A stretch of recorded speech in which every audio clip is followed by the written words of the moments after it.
La verdad surge de la equivocación. Hoy vuestro círculo, cuya fidelidad nunca fue desmentida, comienza sin embargo a declinar. Al final de la carrera, seré yo quien llegue primero.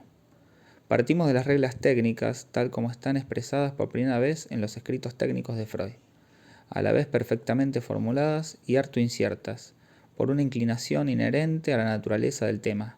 Hemos sido llevados a ese punto en torno al cual giramos a partir de la mitad del último trimestre, la estructura de la transferencia. Para situar los problemas que a ella se refieren, es preciso partir del punto central al que nos ha llevado nuestra investigación dialéctica, a saber, que no se puede explicar la transferencia por una relación dual imaginaria. El motor de su progreso es la palabra. Recurrir a la proyección ilusoria de cualquier relación fundamental sobre el compañero analítico o aún hacer intervenir la relación de objeto, la relación entre transferencia y contratransferencia. Todo lo cual permanece dentro de los límites de una two-body psychology. Es inadecuado. Nos lo demuestran no solo las deducciones teóricas, sino los testimonios concretos de los autores que he citado. Recuerden lo que nos dice Balint a propósito de lo que constata en el momento de lo que él llama la terminación de un análisis. Nos dice que no es más que una relación narcisista. Por lo tanto, hemos puesto de manifiesto la necesidad de un tercer término, el único que permite concebir la transferencia en espejo, la palabra. A pesar de todos los esfuerzos que hacemos para olvidar la palabra o para subordinarla a una función de medio, el análisis como tal es una técnica de la palabra, y la palabra es el ambiente mismo en el que se desplaza. Únicamente respecto a la función de la palabra pueden distinguirse entre sí los diferentes resortes del análisis, y adquirir su sentido, su lugar exacto. Toda la enseñanza que desarrollaremos a continuación no hará más que volver, de mil maneras, a esta verdad. Nuestro último encuentro nos enriqueció con la discusión de un texto fundamental de San Agustín acerca de la significación de la palabra. El sistema de San Agustín puede ser llamado dialéctico. No encuentra su lugar en el sistema de las ciencias, tal como éste se ha constituido desde hace solo algunos siglos. Pero tampoco es un punto de vista ajeno al nuestro, que es el de la lingüística.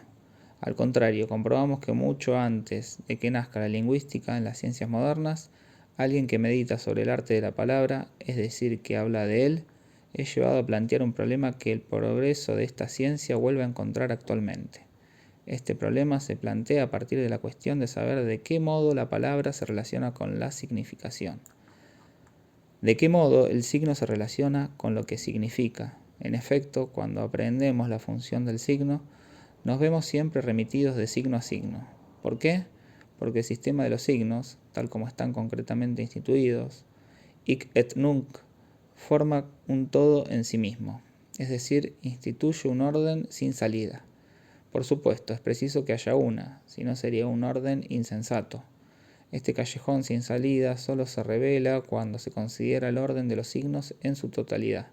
Sin embargo, es así como han de ser considerados, en su conjunto, porque el lenguaje no puede ser concebido como el resultado de una serie de brotes, de capullos que surgirían de las cosas. El nombre no es como una punta de espárrago que emergería de la cosa. El lenguaje solo puede ser concebido como una trama, una red que se extiende sobre el conjunto de las cosas, sobre la totalidad de lo real. Inscribe en el plano de lo real ese otro plano que aquí llamamos el plano simbólico. Ciertamente, comparación no es razón, y no hago sino ilustrar la que estoy explicando, a partir del callejón sin salida puesto en evidencia en la segunda parte de la demostración agustiniana. La cuestión de la adecuación del signo, no digo ya a la cosa, sino a lo que significa, nos coloca ante un enigma. Este enigma no es otro que el de la verdad, y es allí donde nos espera la apologética agustiniana. O bien poseen el sentido, o bien no lo poseen. Cuando comprenden lo que expresan los signos del lenguaje es siempre, a fin de cuentas, gracias a una luz exterior a los signos, ya sea esta una verdad exterior que permite reconocer aquello de lo que son portadores, ya sea gracias a la presentación de un objeto repetida e insistentemente correlacionado con un signo, y he aquí que la perspectiva se invierte.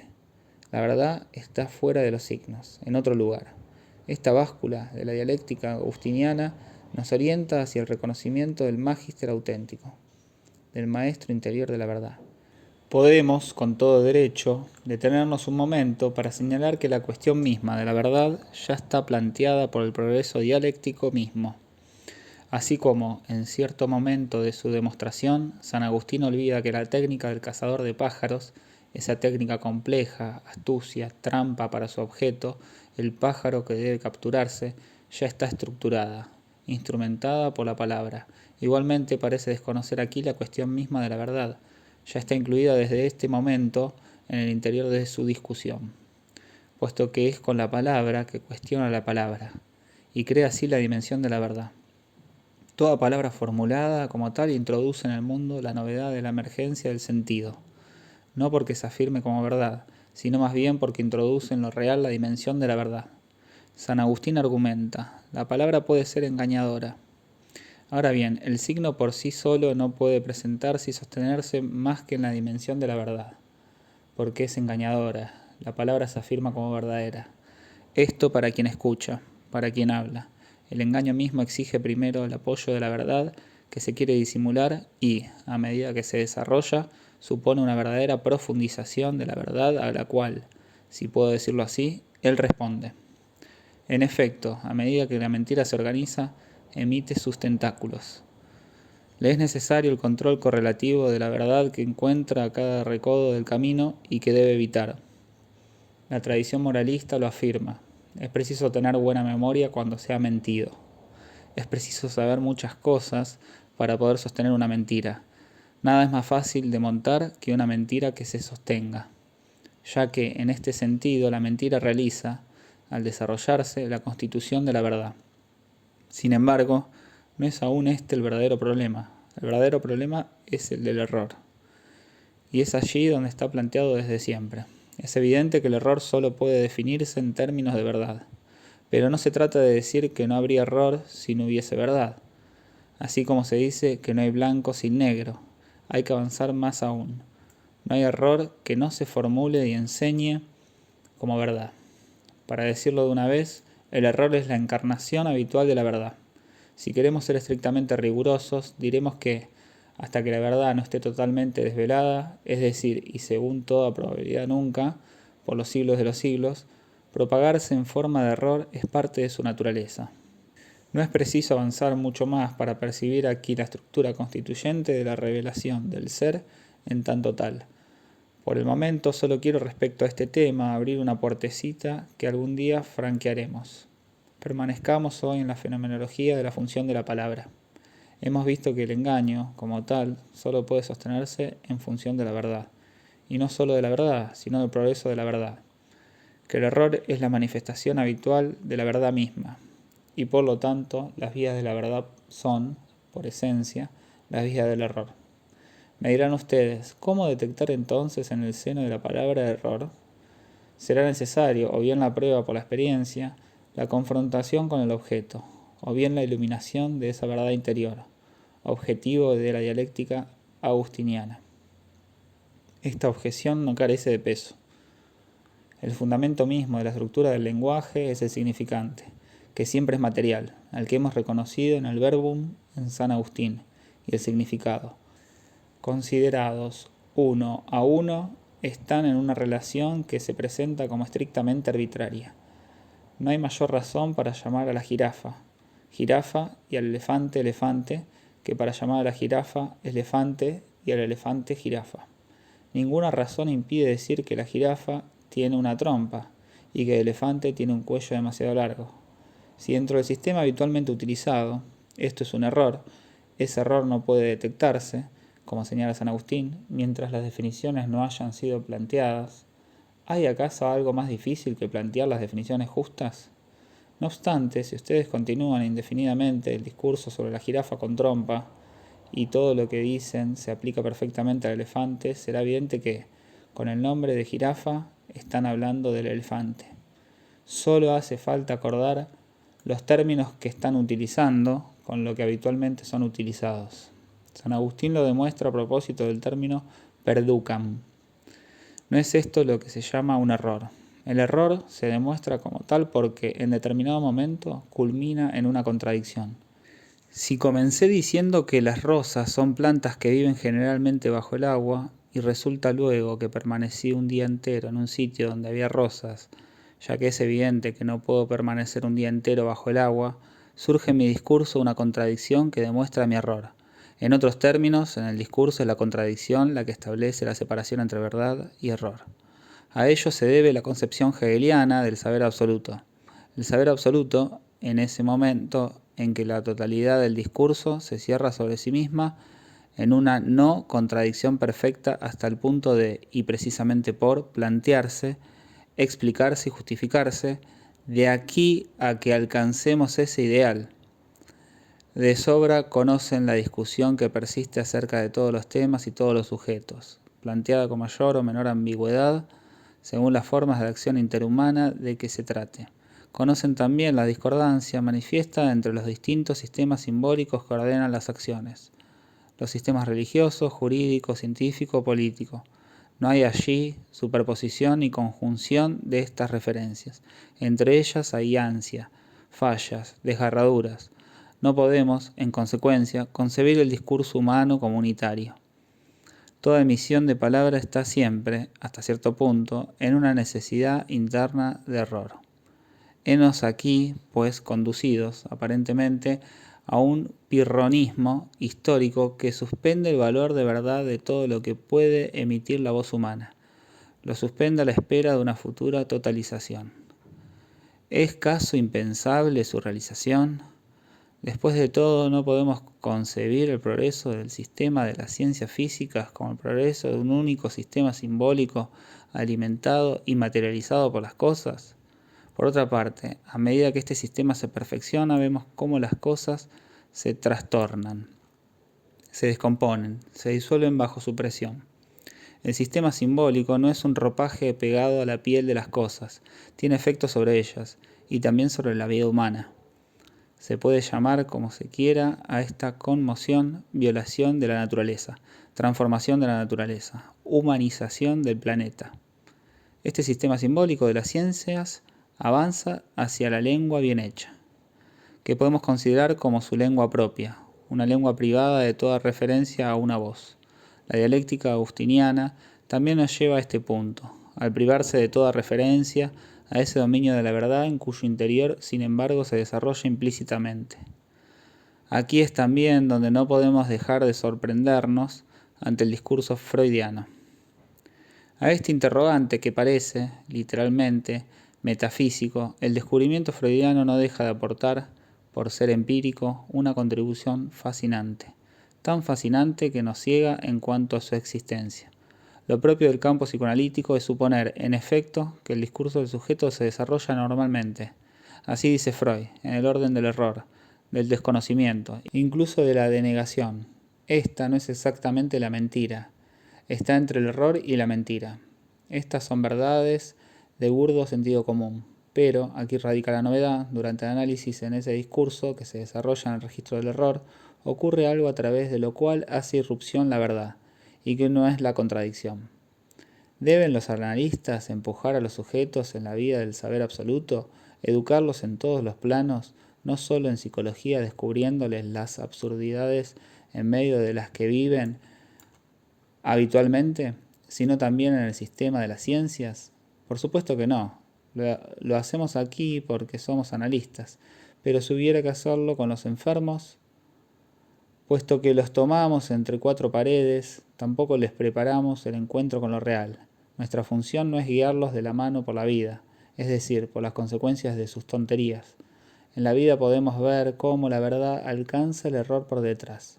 En el análisis, la verdad surge por el representante más manifiesto de la equivocación, el lapsus, la acción que impropiamente se llama fallida. Nuestros actos fallidos son actos que triunfan. Nuestras palabras que tropiezan son palabras que confiesan. Unos y otras revelan una verdad de atrás. En el interior de lo que se llama asociaciones libres, imágenes del sueño, síntomas, se manifiesta una palabra que trae a la verdad. Si el descubrimiento de Freud tiene un sentido, solo puede ser este. La verdad caza al error por el cuello en la equivocación. Relea en el comienzo del capítulo sobre la elaboración del sueño. Un sueño, dice Freud, es una frase, un jeroglífico. 50 páginas de la interpretación de los sueños nos llevarían igualmente a esta ecuación, si ella no estuviese explícitamente formulada por Freud. Aparecería igualmente a partir de ese formidable descubrimiento que es la condensación. Estarían errados si creen que condensación quiere decir simplemente correspondencia término a término entre un símbolo y alguna cosa. Al contrario, en un determinado sueño, el conjunto de los pensamientos del sueño, es decir, el conjunto de las cosas significadas, de los sentidos del sueño, está captado como en una red y está representado, no término a término, sino por una serie de entrecruzamientos. Para demostrárselos, bastaría que tome uno de los sueños de Freud y que haga un esquema a la pizarra. Lean la Traumdeutung y verán que así es como lo entiende Freud. El conjunto de los sentidos está representado por el conjunto de lo que es significante.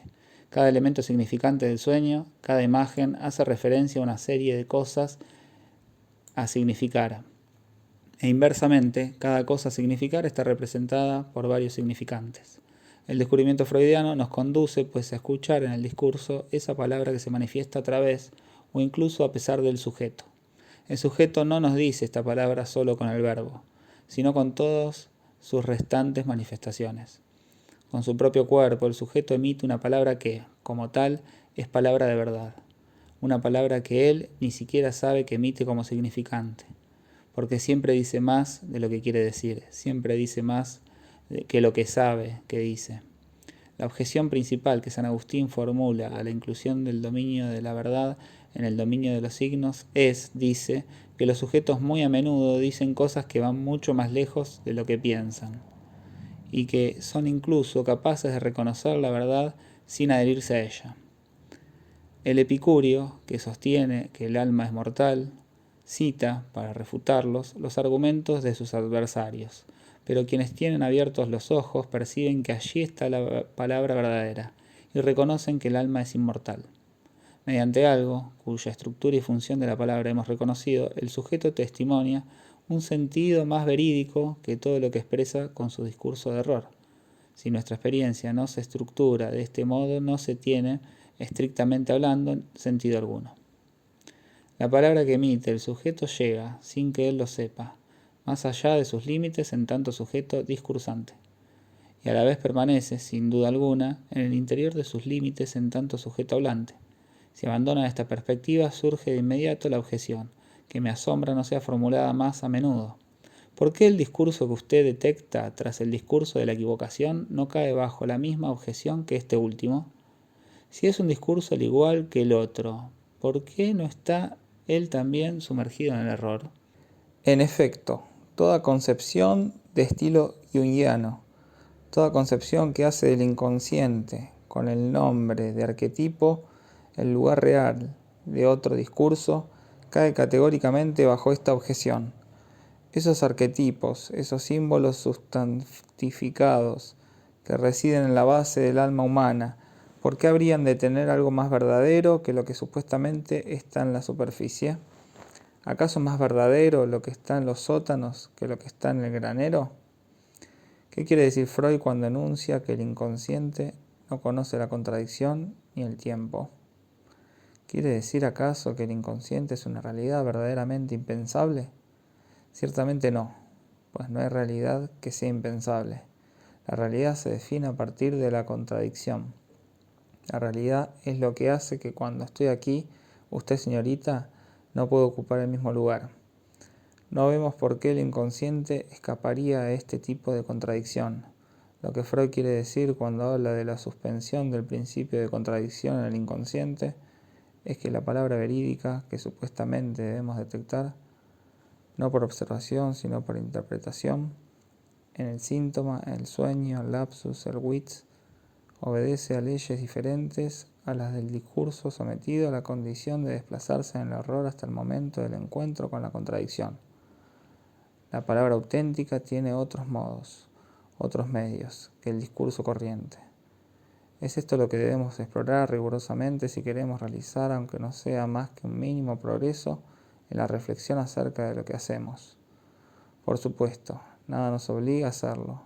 Incluso sostengo que la mayoría de los seres humanos habitualmente se dispensan de ello, y no por ello dejan de cumplir de modo satisfactorio con sus obligaciones. Diré aún más.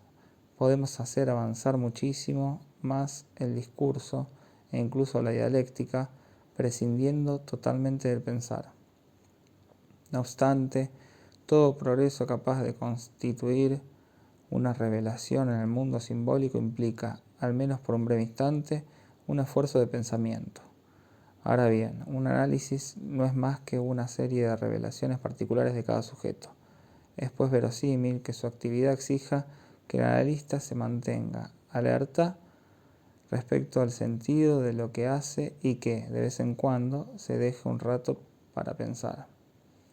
Estamos, pues, ante una pregunta. ¿Cuál es la estructura de esta palabra que está más allá del discurso?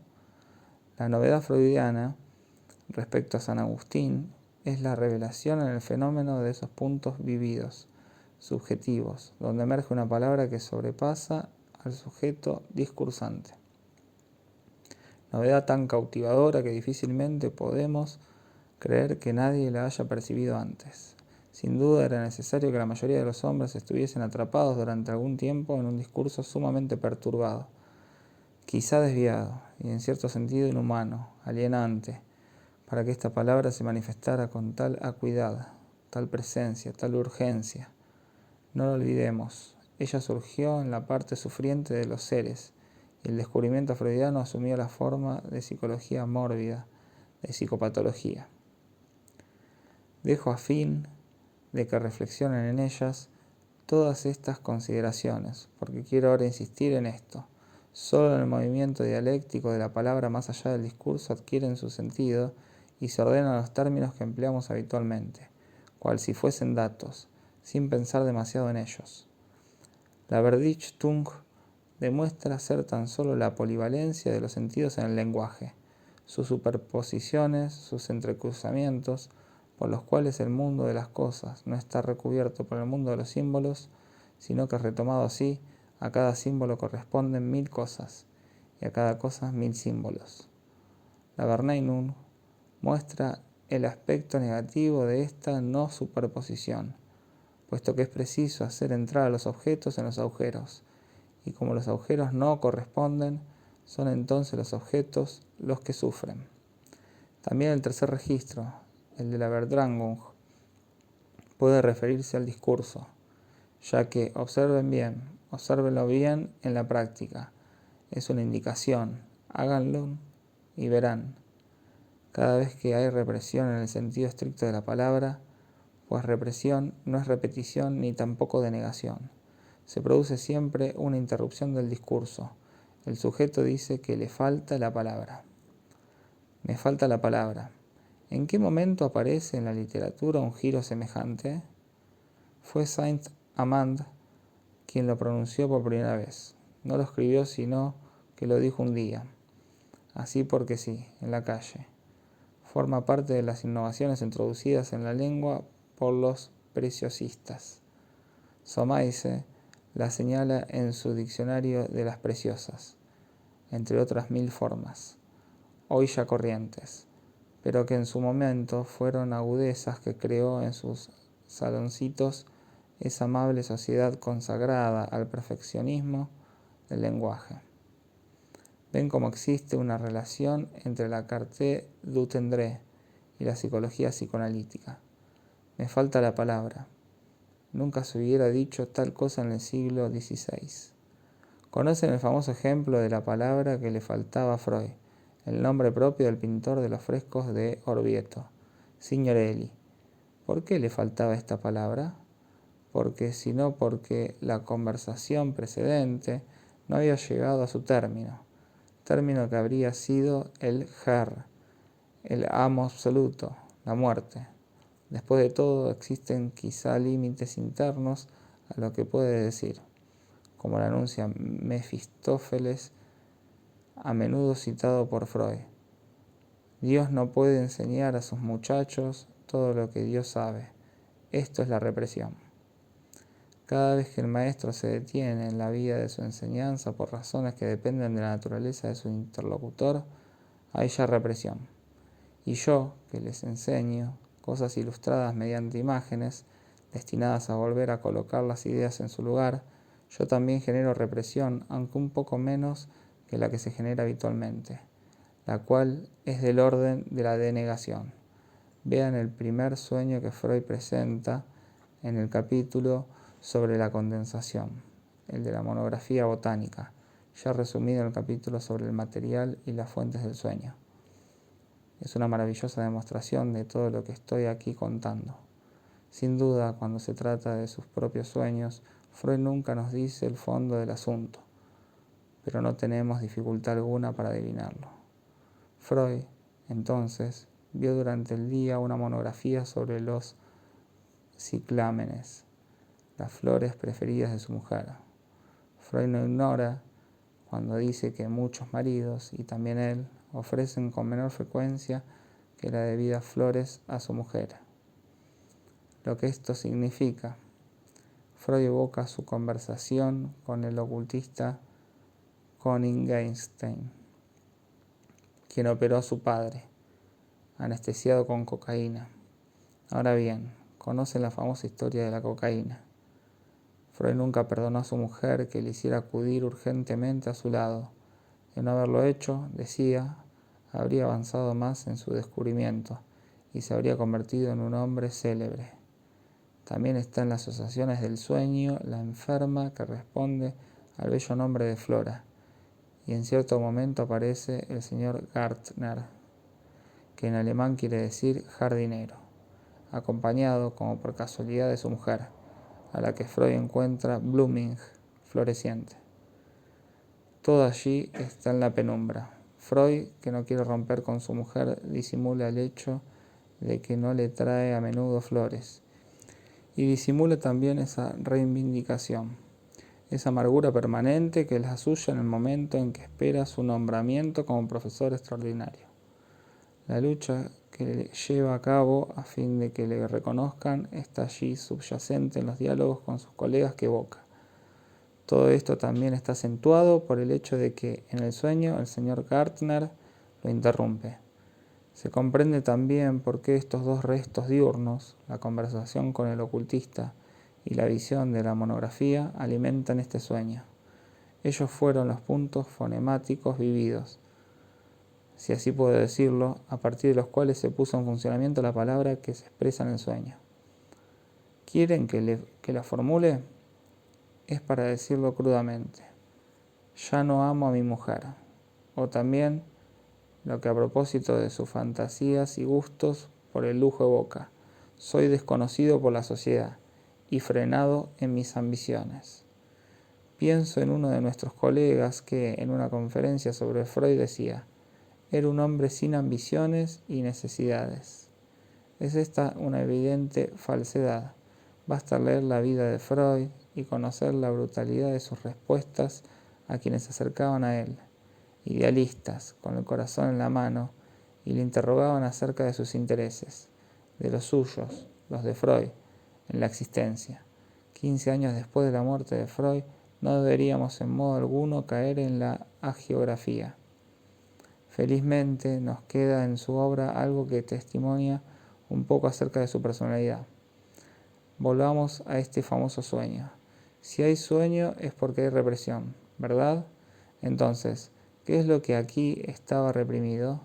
¿Acaso no los preparé para que pudiesen reconocer en el texto mismo de Freud que cierto deseo fue suspendido durante ese día y que cierta palabra no fue pronunciada, no podía ser pronunciada, palabra que llegaba al fondo de la confesión, al fondo del ser?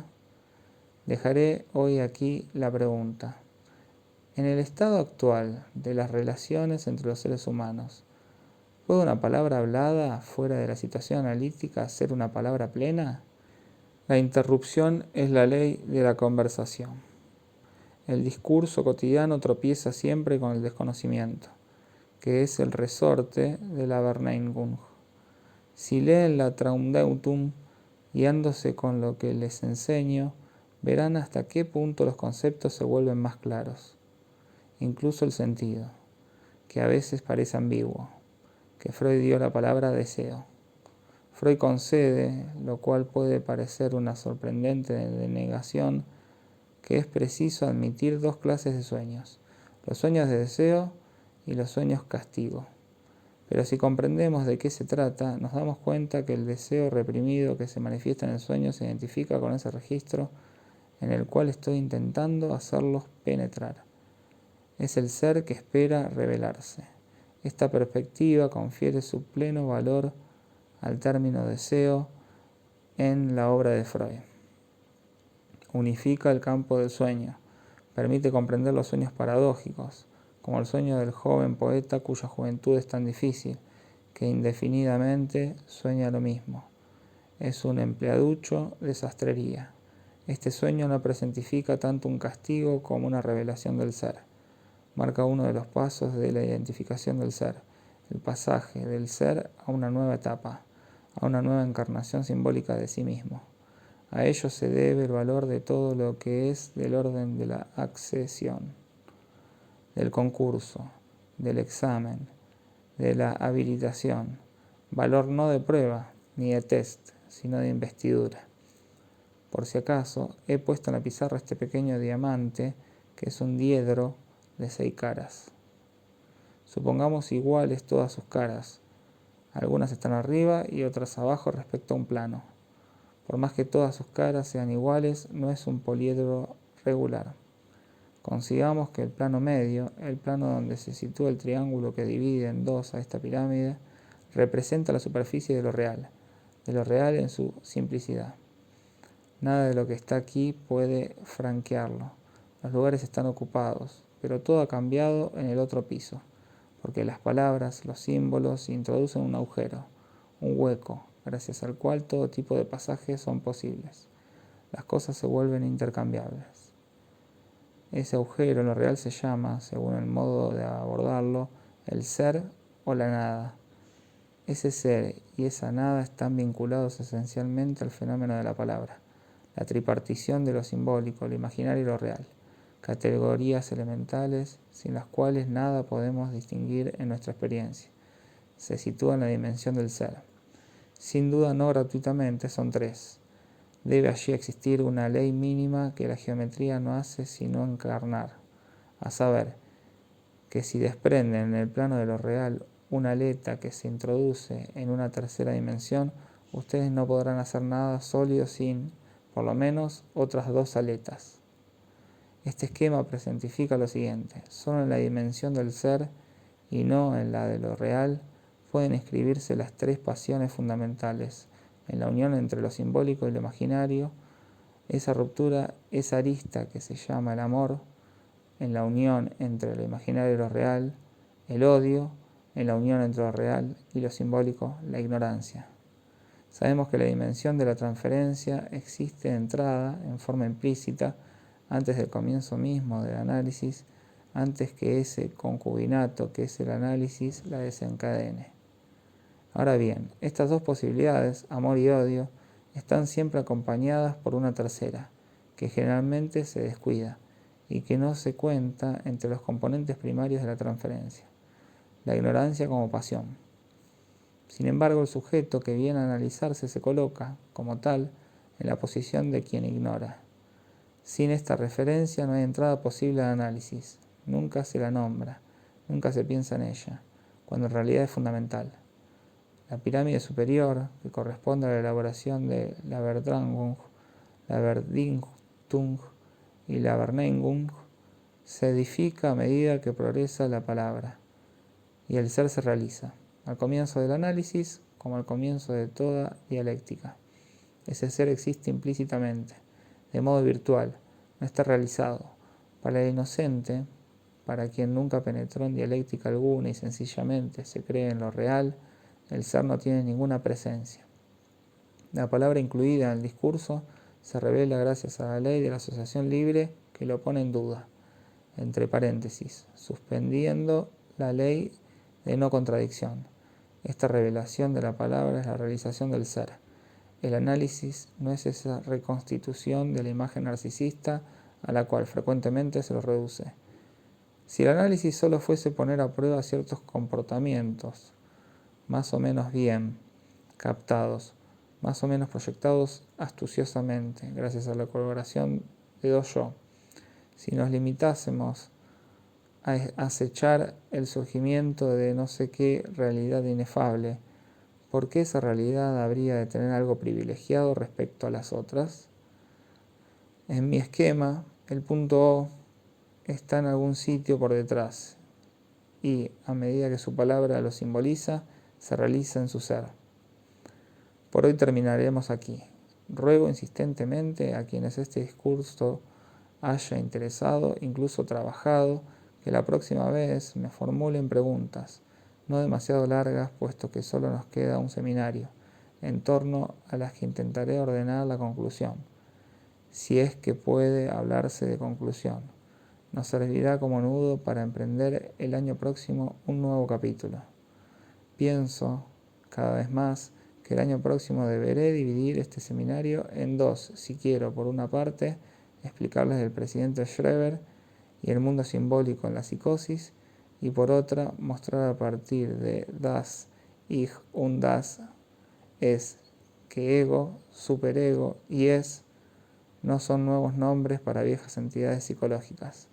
Espero hacerles ver así que el estructuralismo introducido por Freud adquiere su verdadero sentido en el movimiento de la dialéctica por donde los conduje este año.